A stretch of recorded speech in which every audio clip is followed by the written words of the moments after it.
As the first light of dawn broke over the Somme, Private Thomas found himself standing in the flooded trench, clutching a mug of lukewarm tea, his only comfort in this hellish place. Despite the grim surroundings, a sense of camaraderie flourished in the trenches as Thomas and his comrades shared meager rations and whispered jokes to keep their spirits up.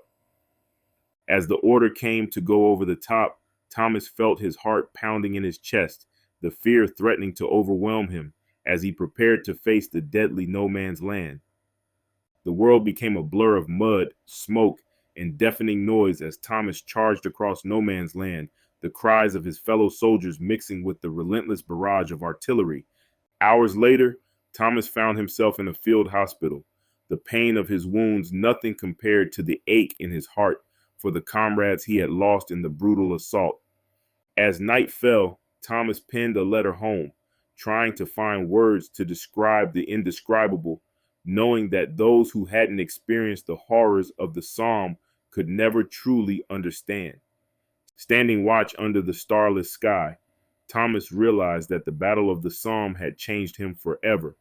stripping away his innocence and replacing it with a grim determination to survive.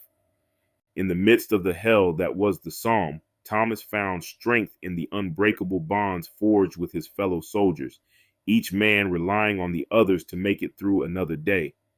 As another dawn broke over the scarred battlefield, Thomas cleaned his rifle and steeled himself for the day ahead, knowing that in this place of death, it was the small acts of humanity that kept him alive. In the quiet moments before the chaos resumed, Thomas allowed himself to hope for an end to the madness, clinging to the belief that one day the guns would fall silent and he would return home, forever changed by his experiences in the trenches of the Somme.